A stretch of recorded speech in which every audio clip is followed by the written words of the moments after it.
Are you self-employed and have been turned down by the bank because they say you don't have enough income? Well, I'm here to tell you, you probably do. Unfortunately, there are people at banks that just do not know how to cash flow tax return. Hi, I am Traci Putnam, and I am here to tell you that you can buy a house.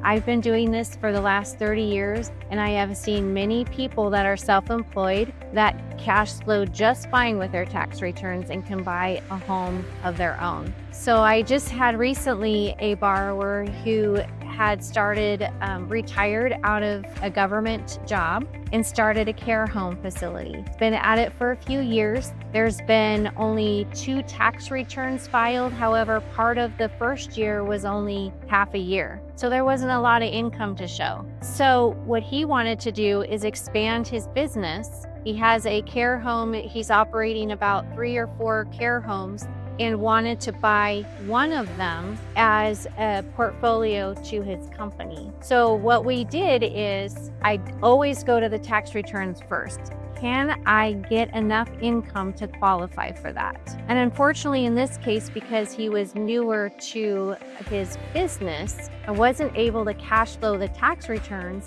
However, we're under contract and he is buying his second investment property for his business because we can use his bank statements. On average, he runs through his bank account about $100,000 or so in income that then I can use. I take out his expenses. There's a ratio for expenses that I use. I qualified him on $50,000 a month in income. So we will be closing that here in the next couple weeks. And he just now has acquired his second care home that he now has ownership of. And when you do that as a business owner, you have a corporation, you now also have a rental property that can also cash flow to your personal returns. So your business is paying you rent. That can also add into income down the road when you want to acquire other property. So talking with a CPA and setting up your business is really important for different tax strategies and also reflective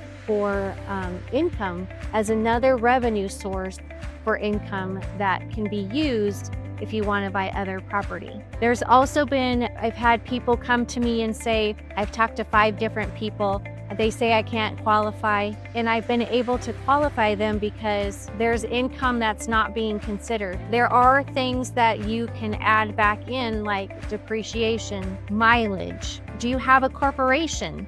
Are you paying yourself W-2 wages? Do you take dividends? Those are all different avenues of income sources that flow to your tax returns that can be used to qualify. Years ago, I had a borrower who was building a house and they had a blueberry farm. And their blueberry farm only paid out once a year. So taking that income, they also had dividend income that they was receiving. So with the income that the blueberry farm was coming into, the money that they received from dividend interest income was enough to be able to use to get them to build a home. They had been turned down by so many people, they were frustrated. So there is more than one way to qualify you when you're self-employed.